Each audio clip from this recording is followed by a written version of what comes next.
Baik, selamat pagi peserta DTR semuanya. Sebagaimana yang saya katakan tadi, maka ini adalah eh, online course kita untuk materi kita yang kemarin kita terlewat di 1 minggu.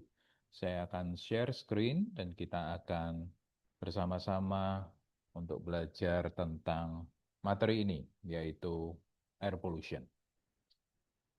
Tadi kita sudah belajar tentang pencemaran tanah dan minggu sebelumnya kita sudah belajar tentang pencemaran air. Jadi ketika kita berbicara tentang pencemaran, itu berbicara ke arah satu kerusakan ekosistem. Tergantung dari kerusakannya itu di sistem yang apa. Ketika kita berbicara masalah sistem air, maka kita sebut itu sebagai pencemaran air. Ketika kita berbicara pencemaran tanah, tadi kita berbicara tentang kerusakan tanah atau area tanah beserta lapisan atau struktur yang ada di bagian bawahnya. Air pollution adalah pencemaran udara. Kita tahu, pencemaran udara adalah satu kondisi di mana udara kita itu terkontaminasi. Kontaminan ini bisa berupa chemical, physical, atau biological agents yang kemudian mengubah karakteristik alami daripada udara atau atmosfer kita.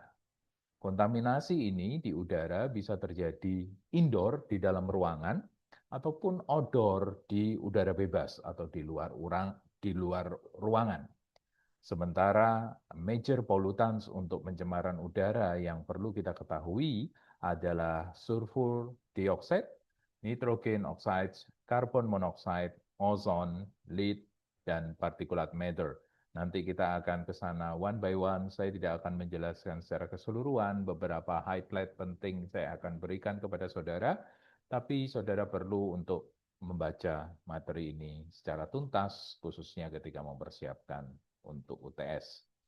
Ini adalah satu referensi yang menunjukkan flux. Flux itu adalah sebaran dari polutan di atmosfer. Kalau saudara lihat di kolom yang pertama ini adalah jenisnya daripada kontaminan itu. Di kolom yang kedua itu adalah sumbernya. Kemudian di kolom yang ketiga dan keempat ini adalah pembeda antara gas itu ada di udara, ada di atmosfer secara natural atau secara antropogenik. Saudara tahu bahwa yang dimaksud secara antropogenik itu adalah yang dihasilkan atau disebabkan oleh aktivitas manusia. Kita lihat beberapa di antaranya itu antropogenik lebih besar daripada yang natural, seperti metan. Metan ini sebetulnya adalah gas alami jika dekomposisi biologi itu memang berjalan secara natural, tetapi mostly metan yang ada di udara atau ada di atmosfer itu terjadi karena aktivitas manusia. Kemudian juga ada beberapa di antaranya seperti NO2, itu juga SO2, antropogenik juga. Nah, itu menunjukkan bahwa aktivitas manusia sangat berpengaruh terhadap kualitas udara kita. Berbicara masalah polutan udara, zat-zat yang mencemari udara, kita bisa kategorikan menjadi dua. Yang pertama kita kenal dengan istilah primary pollutant, itu maksudnya adalah apabila gas itu ketika dia dikeluarkan dari sumbernya, di udara dia sudah berada dalam kondisi yang harmful atau berbahaya. Sementara disebut secondary pollutant, jika pada awalnya ketika dia keluar dari sumber pencemaran, itu bisa dikatakan lebih low risk atau memiliki risiko rendah, tapi begitu dia ada di udara bebas, dia akan bereaksi secara kimia dengan komponen lain dan kemudian membentuk satu senyawa baru yang lebih berbahaya. Kondisi secondary polutan ini biasanya dipicu juga oleh solar radiation, di mana antara satu reaktan dengan reaktan yang kedua mereka bereaksi dengan bantuan support energi dari solar radiasi. Fenomena ini juga dikenal dengan istilah photochemical oksidan. Nah, teman-teman sekalian berbicara masalah sumber, kita juga mengenal beberapa sumber itu istilah terkait sumber. Yang pertama adalah fugitive. Saya rasa kita pernah eh, sebut fugitive ini ketika kita berbicara masalah pencemaran air, di mana fugitive itu berbicara area. tidak satu sumber, tidak berasal dari satu sumber. Terkait dengan pencemaran udara, biasanya ada cerobong asap yang keluar. Nah, fugitif ini bukan, dia lebih ke arah area. Contohnya adalah debu yang disebabkan karena satu area mengalami soil erosion, terus kemudian adanya debu karena strip mining di area-area pertambangan, mereka melakukan pekerjaan dengan alat-alat berat, ada yang namanya debu-debu yang berterbangan di satu area penambangan itu. Itu adalah contoh-contoh daripada fugitif, tidak melalui satu stack atau satu cerobong. Nah, fugitif ini secara umum lebih sulit untuk dimonitor karena dia area, ya, dia area. Kalau satu sumber seperti cerobong asap seperti itu, kita bisa lebih memonitornya dengan kondisi yang lebih mudah. Nah, berbicara masalah fugitif, kita tahu bahwa transportasi dan power plant pembangkit listrik itu adalah sumber yang dominan terkait tentang fugitif ini. Transportasi kita tahu ya, jadi kalau berbicara satu single vehicle atau kendaraannya, kita bisa monitor, tapi ketika sudah berbicara area di mana yang namanya kendaraan itu banyak, maka yang namanya fugitif itu lebih sulit untuk kita kendalikan. Ini adalah contoh bagaimana satu area biasanya di perkotaan, ini di Shanghai sebagai contoh, ada jam-jam tertentu di mana kabut sehingga mempengaruhi jarak pandang, tapi ada area di mana ada kondisi di mana ketika ini hujan khususnya pencemar-pencemar itu mungkin terbawa turun dan yang namanya udara lebih bersih. Antropogenik itu hal yang perlu kita perhatikan. Kenapa? Karena kalau itu berasal dari aktivitas manusia, itu artinya mestinya bisa dikelola. Ini adalah beberapa contoh atau jenis pencemar yang tadi kita sebutkan, dan bagian yang hijau ini adalah transportasi. Ini adalah yang karena antropogenik. Jadi kalau kita bisa omong, simpulkan di sini, particulate matters itu mostly dari transportasi. Lead itu mostly dari transportasi dan smelting atau processing. Karbon monoksida dia juga berasal dari transportasi seperti itu. Sementara VOC atau yang dikenal dengan istilah volatile organic compound itu berasal dari penggunaan solvent dan juga dari transportasi. Sementara untuk nitrogen oxide dan sulfur dioxide, kita lihat bahwa power plant memegang peranan yang cukup penting, khususnya apabila kita tahu bahwa power plant ini, dia itu menggunakan bahan bakar konvensional atau bahan bakar fosil, yaitu batu bara untuk membangkit listrik. Kita di Indonesia masih banyak yang menggunakan batu bara untuk pembangkit listrik, sehingga disebut power plant, itu juga berpengaruh di dalam rings kontribusi pencemaran udara. Nah, kita akan satu demi satu, saya akan secara highlight menjelaskan atau menyampaikan tentang beberapa kontaminan major di pencemaran udara. Yang pertama adalah sulfur dioxide. Sulfur dioxide ini, teman-teman sekalian, secara antropogenik, dia itu merepresentasikan sekitar 2/3 dari total airborne sulfur. Jadi ketika berbicara sulfur di udara, 2/3-nya itu secara antropogenik disumbang oleh kegiatan manusia atau secara antropogenik. Di area-area yang lebih padat penduduknya atau di area urban, kontribusi dari antropogenik ini bisa semakin banyak. Dalam hal ini bisa mencapai 90% dari total sulfur yang ada di udara. Nah, teman-teman sekalian, itu berkorelasi tentu saja dengan jumlah penduduk yang ada di kota itu. Karena ketika berbicara masalah jumlah penduduk, maka tingkat kebutuhan juga semakin tinggi, tingkat kebutuhan mesti disuplai dengan menggunakan proses dan bahan baku yang semakin banyak. Sehingga akibatnya produk samping dalam hal ini, limbah atau kontaminan udara juga semakin tinggi. Nah, sulfur dioxide itu juga tercatat sebagai major contaminant bersama dengan particulate matter yang bertanggung jawab atas kondisi gangguan kesehatan dan kematian karena di peristiwa London Smoke pada tahun 1952. Jika teman-teman lihat atau cari histori atau story tentang pencemaran udara, London Smoke ini adalah salah satu peristiwa yang cukup terkenal, di mana pada waktu itu di kota London ada satu kondisi karena rendahnya kualitas udara, karena particulate matter dan sulfur dioxide, banyak penduduk yang mengalami sakit dan sampai pada kematian. Sulfur dioxide juga bersifat korosif, jadi dia juga berbahaya bagi bukan hanya pada manusia, tetapi juga pada tanaman dan binatang. Itu yang terjadi dalam kondisi di mana dia berbentuk liquid droplet, dia bisa bergerak atau transport dalam jangka atau jarak yang cukup jauh, sehingga efek damage atau efek merusaknya dia bisa meluas apabila tidak dikelola dengan baik. Dikatakan juga bahwa sulfur dioxide atau sulfate ion itu bisa dikatakan adalah peringkat kedua yang menyebabkan gangguan kesehatan akibat air pollution setelah rokok atau sigaret.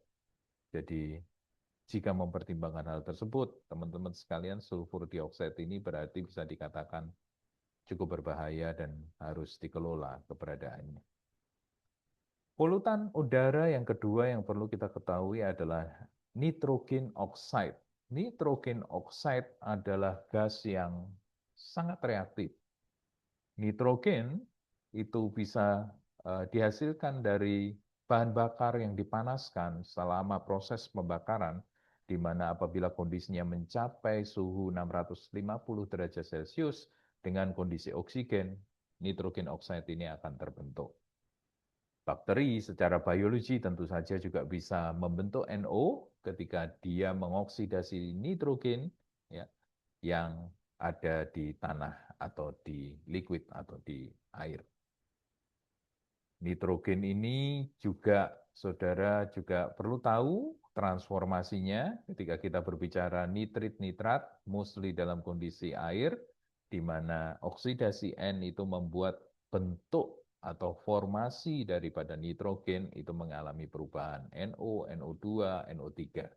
Nah, di dalam siklus nitrifikasi denitrifikasi itu ada kemungkinan yang namanya proses transformasi tidak berjalan smooth, kemudian membentuk yang namanya N2O, nitrogen oxide atau nitrous oxide, N2O, yang disebut sebagai intermediate, bentuk intermediate daripada denitrifikasi sistem. Jika itu terjadi di tanah, maka denitrifikasi ini akan melepaskan gas N2O ke udara. Di dalam fase cairan atau di dalam air, proses denitrifikasi ini juga bisa menyebabkan intermediate produk yaitu N2O yang juga bisa lepas ke udara. Nah, ini nitrous oxide, nitrogen oxide ini adalah gas yang juga tentu saja perlu mendapat perhatian. Apabila kita kembali ke sini N2O, saya pernah menyampaikan ketika kita berbicara tentang climate change, N2O ini adalah salah satu gas rumah kaca yang memiliki potensial pemanasan global cukup tinggi. Jadi apabila kita punya N2O di dalam atmosfer kita, semakin banyak dia, semakin tidak dikehendaki. Nitrous oxide mengadsorb ultraviolet, sinar ultraviolet. Ya, itu tadi, karena dia berbicara masalah greenhouse gas, dia akan menghalangi. Anthropogenic sources atau secara anthropogenic, nitrous oxide, nitrogen oxide itu bertanggung jawab sebanyak atau berkontribusi sebanyak 60% dari total global emission dari sekitar 230 juta metric ton of reactive nitrogen compounds each year. Jadi dari 230 million metrik ton tiap tahunnya, 60%-nya itu dihasilkan karena aktivitas manusia. Jadi sekali lagi berbicara masalah aktivitas manusia itu menjadi hal yang perlu kita perhatikan. Nitrous oxide itu biasanya berasal mostly dari combustion, dari pembakaran. Tetapi saya rasa kita pernah bicara juga ini bahwa di area pertanian ada kemungkinan juga kita menghasilkan NOx dan turunannya. Lagi-lagi kembali berbicara masalah proper agricultural practices, bagaimana yang namanya praktek pertanian itu dijalankan dengan baik. Apabila kita melakukan pemupukan terlalu berlebih dosisnya, sehingga menyebabkan nitrogen itu juga banyak sisanya karena tidak diabsorb oleh tanaman, dia bisa menyebabkan masalah. Deflasing, masuk ke air, atau tertinggal di tanah maupun di air mengalami siklus nitrifikasi, denitrifikasi, tidak sempurna siklusnya, sehingga menghasilkan N2O, N2O jadi kemudian polutan udara. Itu sebabnya agricultural practices atau praktek pertanian ini menjadi perhatian penting karena sebetulnya dia juga menyebabkan masalah karena menghasilkan nitrogen oxide.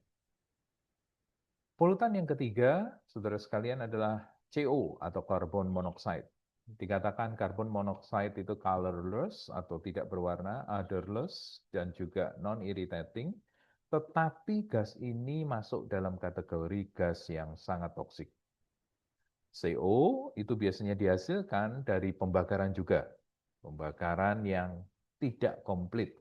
Jadi apabila kita membakar batu bara, minyak, arang, gas dalam kondisi apapun itu, di furnace, insinerator, di permesinan, atau api terbuka, pembakaran terbuka, maka kondisi itu akan menyebabkan terbentuknya karbon monoksida. Karbon monoksida itu memblok oksigen uptake di darah. Jadi sangat berbahaya apabila kita menghirup CO, karena begitu dia ada di dalam sistem tubuh kita, maka oksigen akan diblok oleh gas ini. Ya, di dalam darah dia akan diblok dan itu berbahaya. Karena apabila tidak ada oksigen, maka tidak ada yang dialirkan ke sel-sel tubuh kita yang membutuhkannya. Dan tentu saja kalau kita menghisap atau menghirup CO, itu juga akan berujung pada kematian. Nah, ada banyak sumber ini saya rasa ini relevan dengan Indonesia. Jadi berbicara masalah land clearing fire, land clearing itu pembebasan lahan karena untuk alih fungsi dengan cara membakar area sebelumnya supaya clear, baru kemudian ditanami dengan tanaman yang ditargetkan, itu adalah sumber utama terbentuknya CO. Cooking fire dalam jumlah besar juga itu menyebabkan masalah. Nah, itu sebabnya kalau kita ke transportasi, catalytic converter di dalam kendaraan itu adalah satu metode yang penting untuk mereduksi produksi CO. Tujuannya adalah untuk menjamin bahwa oksidasi di dalam proses pembakaran kita itu berjalan dengan komplit. Nah, karbon monoksida, karbon dioksida. Karbon dioksida adalah predominant form dari karbon ini di dalam udara ketika tambah oksigen ada di sana, CO menjadi CO2. Nah, itu yang kemudian menjadi bahan baku bagi tanaman untuk fotosintesis. Tetapi dalam kondisi pembakaran yang incomplete atau tidak sempurna, maka dia menjadi gas yang lebih berbahaya. CO, CO2 juga tentu saja adalah gas rumah kaca yang menyebabkan proses perubahan iklim atau climate change kita menjadi semakin buruk. So actually we have to reduce CO, CO2 production. Dan apabila itu berasal dari aktivitas manusia, maka kita perlu pengelolaannya lebih baik. Ozon dan photochemical oxidants adalah kontaminan yang lain. O3 di stratosfer itu sebetulnya merupakan hal yang penting, perlu karena dia adalah pelindung kita. Karena dia mengadsorb ultraviolet radiasi yang datang dari sinar matahari. Tetapi pada ground level di bumi, O3 itu strong oxidizing agent, di mana dia bisa membahayakan vegetasi, bisa merusak building material, dan dia juga bisa mengganggu jaringan sensitif tubuh kita seperti mata, pernafasan, dan sebagainya. Oleh karena itu pada kondisi ini keberadaan O3 di ground level di bumi di area di mana kita juga tinggal itu perlu ditahan. A general term for product of this reaction is photochemical oxidation. Kenapa? Karena O3 di dalam ground level itu adalah produk dari photochemical reaction, di mana yang namanya sinar matahari itu berpengaruh dalam memperlengkapi atau menyempurnakan proses ini sehingga O3 pada ground level itu terbentuk. O3 itu juga disebut sebagai photochemical oxygen. Ingat karena dia dihasilkan karena bantuan daripada sinar matahari. Hidrokarbon di udara juga berkontribusi di dalam akumulasi ozon dengan combining NO, for example, to form new compound, untuk membentuk dari NO ke new compound, leaving single O atom free to form O3 atau ozon itu sendiri. Jadi keberadaan hidrokarbon di udara itu juga menjadi pemicu terbentuknya O3. Many of the NO compound are damaging photochemical oxidant. Itu ada kaitannya ya. Dan volatile organic compound itu juga termasuk di dalamnya. Nah, plants are the largest source of VOC, releasing estimasinya adalah 350 million ton of isoprene dan 400 million ton of terpenes tiap tahunnya. Itu menjadi hal yang perlu diperhatikan. Jenis lain dari kontaminan adalah lead. Lead ini juga menjadi perhatian. Lead ini beracun terhadap sistem nerve kita, jaringan nerve kita, di mana itu bisa mempengaruhi fungsi tubuh kita. Jika kita menghirup atau ya masuk yang namanya lead ini ke dalam tubuh kita, lead akan membind atau mengikat enzim dan komponen di dalam sel-sel kita, seperti brain cell, which then cannot function normally. Ya, itu berbahaya. Airborne lead atau lead di dalam kondisi udara itu diproduksi dalam industrial activity khususnya dan mining processes. Itu yang seringkali menimbulkan PB kok bisa ada di udara karena sumber-sumber seperti itu. Nah, kita ini di Indonesia juga beberapa waktu yang lalu yang namanya bahan bakar ada kandungan lead. Lead itu katanya dipakai di dalam bahan bakar untuk membantu proses pembakaran. Tetapi kita tahu bahwa sebagai dampak daripada aktivitas pembakaran, dia akan keluar sebagai residu. Itu sebabnya di beberapa negara yang namanya bahan bakar dengan kandungan lead itu dilarang, tidak dikehendaki. Di industri-industri seperti metal processing atau mining, ore smelting, keberadaan lead juga menjadi perhatian dan dihindari. Jenis berikutnya, teman-teman sekalian, terkait polutan udara adalah particulate matter. Particulate matter atau seringkali disingkat dengan PM itu meliputi solid particle atau liquid droplet ya, yang ada di udara. Jadi itu disebut PM, particulate matter. Very fine atau secara ukuran sangat kecil, ya, dan dia tersuspensi di atmosfer sebagai aerosol. Kita kenal dengan seperti itu. Di dalamnya itu meliputi dust, es, atau debu, abu, begitu. Terus kemudian termasuk smoke dan spora yang terbang-terbang ukuran kecil itu, algae cell, itu masuk di dalam kategori PM ini. PM seringkali selain menyebabkan masalah kesehatan, dia secara visual atau secara fisik dia akan mereduce tingkat kejernihan kita dalam melihat, ya, khususnya kalau kita berkendara. Dan dia juga biasanya meninggalkan kotoran-kotoran yang terdeposit di beberapa area permukaan seperti di mobil kita, di rumah kita, di jendela, di lantai, dan sebagainya. Itu bisa kita lihat. Itu adalah tergolong dari PM, partikulat. Partikel smaller than 2,5 mikrometer, itu yang masuk kategori itu. Masuk kategori PM.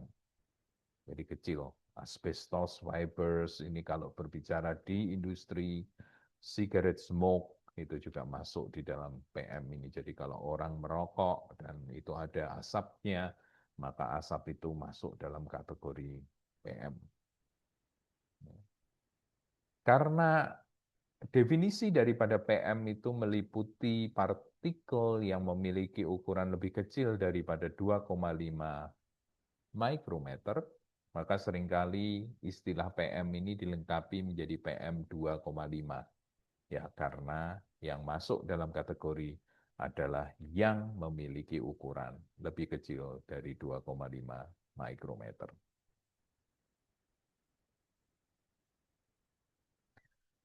Di dalam prakteknya, khususnya di dalam penggunaan batu bara, ini yang seringkali dilakukan, jadi mengurangi kadar sulfur di dalam batu bara dan juga di dalam bahan bakar diesel, itu akan memproduksi aerosol droplet atau sulfuric acid.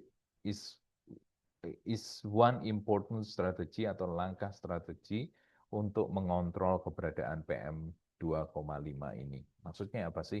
Jadi kalau kita itu menurunkan kandungan es atau sulfur di dalam batu bara yang mana akan dibakar, atau bahan bakar diesel yang juga tentu saja akan dibakar sebagai sumber energi, maka semakin kecil nilai sulfurnya, dia akan menghasilkan PM yang semakin sedikit.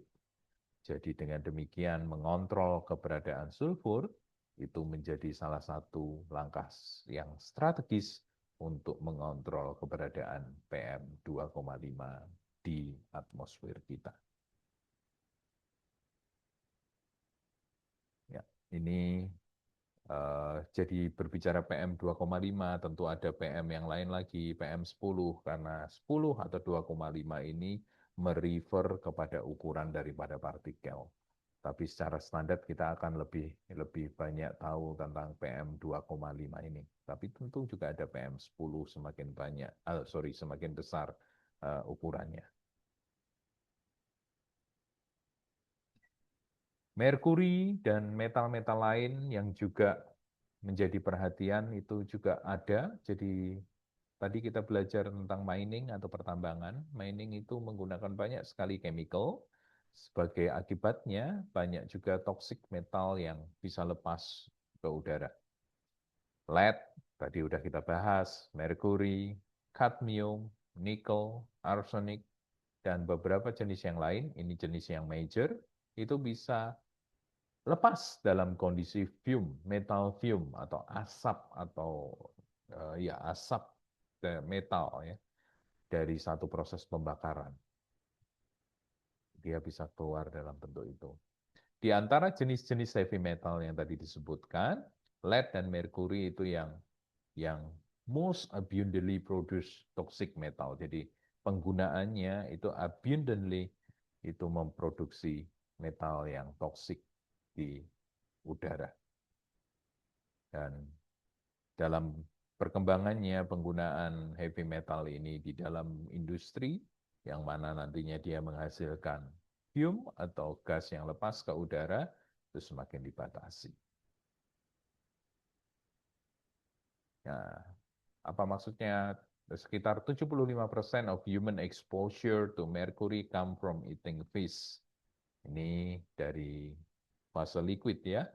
Ini karena aquatic bacteria are mainly responsible for converting airborne mercury into methyl mercury, a form that accumulate in living animal tissue. Jadi ini adalah hal yang menarik bahwa sekalipun yang namanya mercury itu ada dalam kondisi di udara, maka ada aquatic bacteria apabila yang namanya udara itu masuk di dalam air, sekalipun dia di dalam fase air, aquatic bacteria mampu mengkonversi merkuri yang dalam fase gas itu tadi menjadi metil merkuri. Di mana metil merkuri ini tadi adalah bentuk yang lebih mudah terakumulasi di dalam tubuh hewan. Jadi kalau hewan itu adalah ikan, kerang, dan kemudian ikan, kerang itu masuk di dalam tubuh manusia karena dimakan tentu saja, maka merkuri yang ada di dalam tubuh hewan itu tadi akan pindah ke tubuh manusia, semakin terakumulasi dan semakin berbahaya. Ya, merkuri bisa seperti itu ya. Jadi kita lihat sistem ekosistem kita ini interconnected satu sama lain. Jadi tadinya di udara, dia kemudian bisa di air, karena memang ada proses-proses konversi yang bisa terjadi. Kita udah bahas actually tentang carbon dioxide dan halogen sebagai greenhouse gases. Greenhouse gases adalah gas rumah kaca yang menyebabkan atau memicu kondisi perubahan iklim yang semakin memburuk. Jadi ini berbicara masalah itu, ya, lompati, halogen compound yang perlu diperhatikan. Beberapa jenis air pollutant juga bisa menyebabkan masalah yang serius terhadap kesehatan seperti kanker dan kerusakan jaringan syaraf di dalam tubuh manusia. Untuk itu maka hal-hal seperti ini perlu mendapat perhatian. Hazardous air pollutant yang masuk dalam kategori ini bisa menyebabkan kanker dan merusak jaringan syaraf kita. Itu adalah solvent, komponen dari plastik, yang apabila dibakar atau dibiarkan menguap, jika dia memiliki yang namanya kemampuan menguap yang sangat mudah, dan kemudian bisa dengan mudah dihirup oleh manusia, maka dia akan masuk di dalam jaringan tubuh dan menyebabkan masalah kesehatan. Dioksin juga adalah jenis kontaminan yang sering kita dengar. Dioksin itu karsinogenik, jadi dioksin itu bisa menyebabkan kanker. Di mana atau dari mana dia dihasilkan? Dioksin ini dihasilkan dari pembakaran plastik atau medical waste yang mengandung klorin. Jadi apabila material-material itu dibakar pada suhu yang tidak semestinya atau terlalu rendah, pembakaran terbuka seperti itu, maka dioksin itu dihasilkan.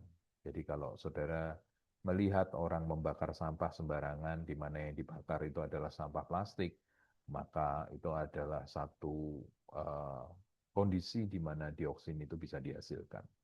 Apabila dia dibakar pada temperatur yang sangat tinggi, 800.000 derajat Celcius, maka kemungkinan pembentukannya akan lebih rendah. Tapi apabila dibakar pada kondisi temperatur yang tidak semestinya, dia akan menghasilkan masalah. Beberapa medical waste yang mengandung klorin, jika dibakar, dia juga akan menghasilkan dioksin. Selain dampak-dampak seperti itu, kesehatan, perubahan kualitas di udara, jadi udara itu memiliki komposisi standar, tapi apabila ada kontaminan masuk, itu akan merubah, kemudian berujung pada climate change. Ada dampak lain yang juga sebetulnya mengganggu, itu aesthetic degradation. Aesthetic degradation itu adalah perubahan yang tidak dikehendaki secara karakteristik fisika atau chemistry di dalam atmosfer. Estetik ini meliputi noise, odors, dan light pollution. Kondisi ini bisa mempengaruhi juga kualitas hidup atau kesehatan secara directly atau secara indirectly. Jadi apabila kita punya yang namanya odors, noise, light yang terlalu berlebihan atau bahkan kurang, itu secara psikologi bisa menyebabkan yang namanya stres dan itu berpengaruh pada kesehatan. Odor detection, ya, odor problem, sorry, itu juga adalah bagian daripada air pollution. Kalau saudara mencium bau yang tidak enak, dan itu bisa merubah gas-gas yang dihasilkan dari proses pembakaran atau proses-proses akibat aktivitas manusia. Kita kemarin belajar methane production dari sampah, di mana sampah organik jika dibiarkan dalam kondisi terbuka tertimbun, ya, semakin timbunannya tinggi, bagian tengahnya tidak mendapat oksigen, organik itu menjadi makanan daripada mikro atau bakteria, maka dalam kondisi no oksigen, CH4 akan dihasilkan dan itu berbau. CH4 sendiri sudah masalah karena dia gas rumah kaca, baunya mempengaruhi kondisi estetik kita. Seperti itu. Ya, tentu saja ada bau-bau yang bisa kita kendalikan seperti metan yang tidak semestinya itu. Pada kondisi lain di mana kita sendiri perlu mencegah, kita bisa menggunakan masker untuk melindungi kita dari bau-bauan yang tidak semestinya.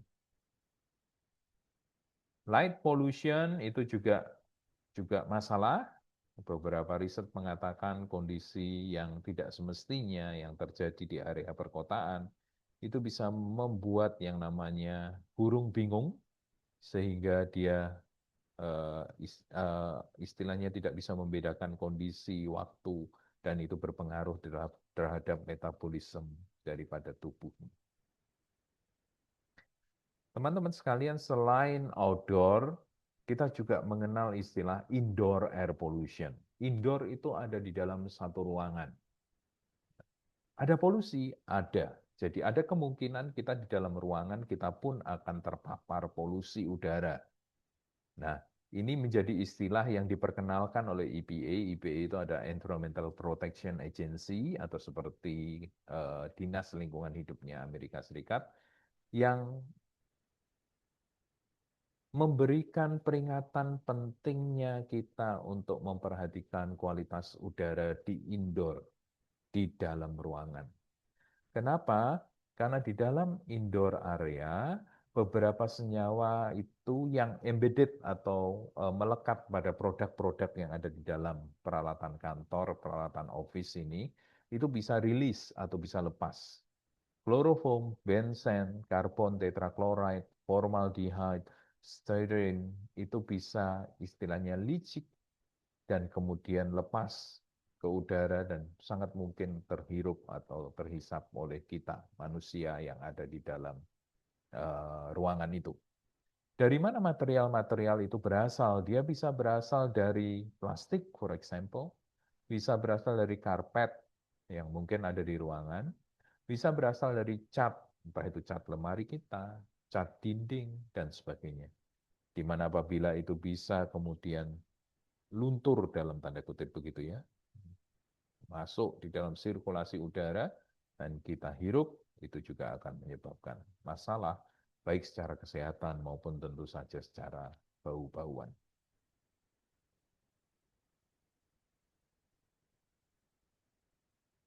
Nah, beberapa riset di negara maju mengatakan bahwa wanita, anak-anak kecil yang lebih banyak tinggal di dalam ruangan itu memiliki kondisi terpapar yang lebih serius.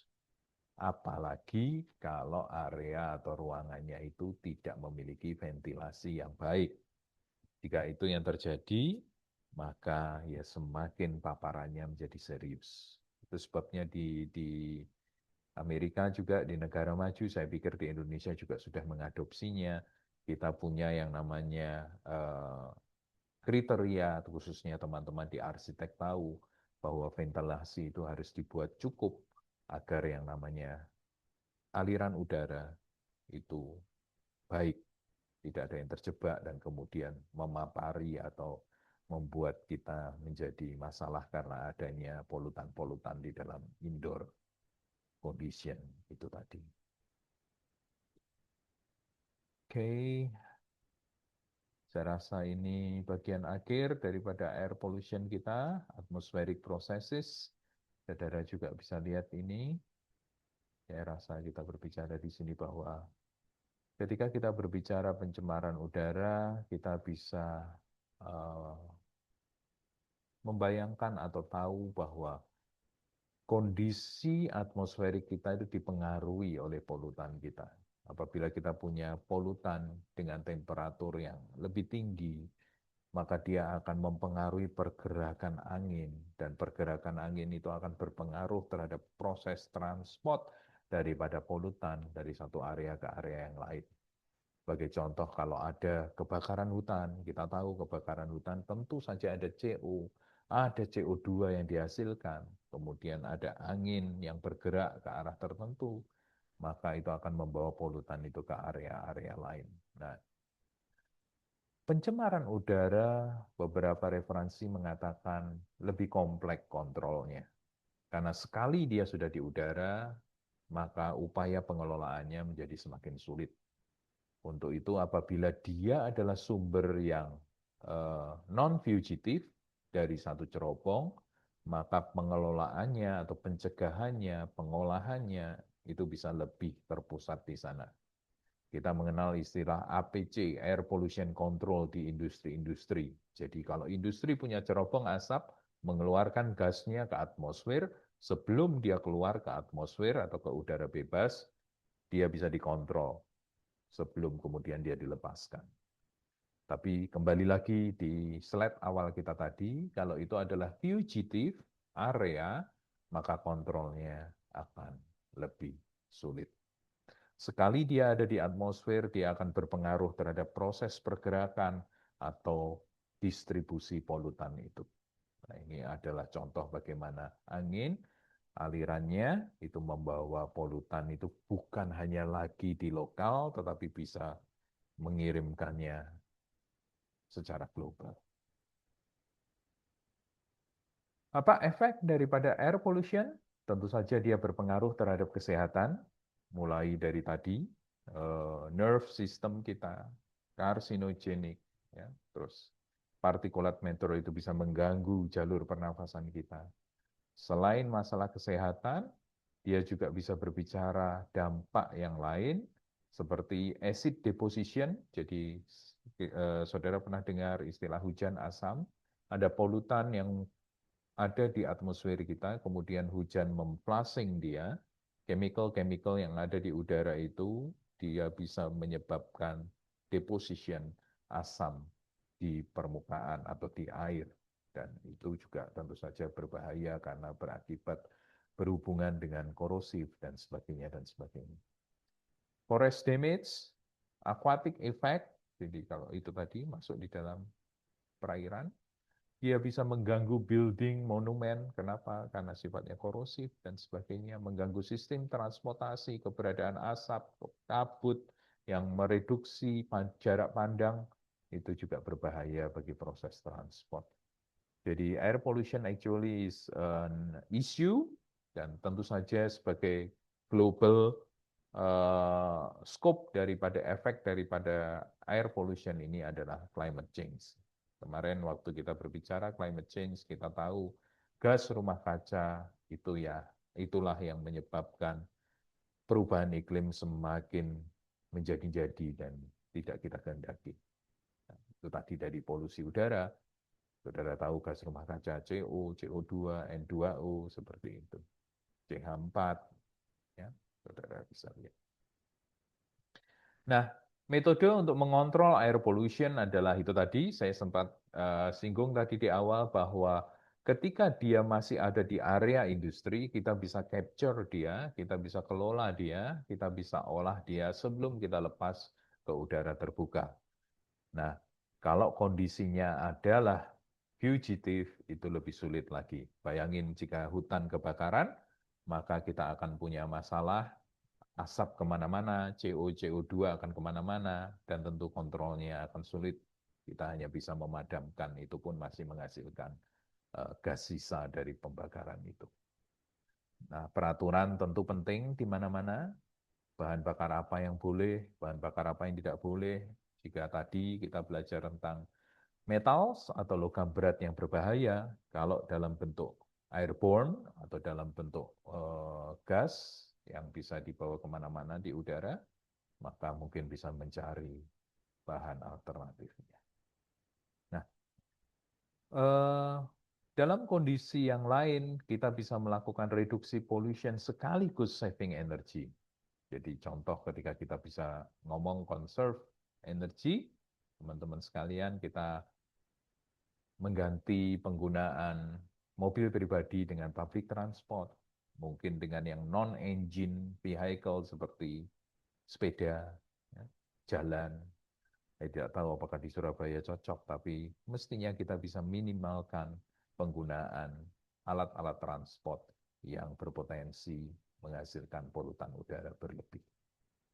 Itu yang kita bisa lakukan sekaligus saving energy, apalagi pada kondisi saat ini, ketika harga minyak semakin naik, tentu kita semakin harus kreatif bagaimana kita bisa saving energy. Itu sekaligus mereduksi polusi udara. Hal yang gampang dan selalu bisa kita lakukan adalah menanam pohon, karena kita tahu bahwa pohon membantu menghisap CO2. Jadi menanam pohon selalu adalah pilihan terbaik kita. Sudah bisa baca yang lain terkait tentang hal-hal apa yang kita bisa lakukan untuk save the energy and at the same time reduce the air pollution. Baik, itu yang saya sampaikan terkait tentang pencemaran udara. Teman-teman baca nanti, ini saya sudah taruh di ULS, so you can do self reading untuk lebih memperdalam pemahaman terkait tentang polusi udara. Tentu juga kalau ada materi-materi lain, saudara bisa simply googling dan menemukan beberapa informasi tambahan terkait polusi udara, itu akan baik. Sekian, good luck. Jika ada hal-hal yang nanti mau ditanyakan terkait tentang pencemaran udara, please feel free di kelas atau saudara bisa kontak saya di kantor. Thank you and see you.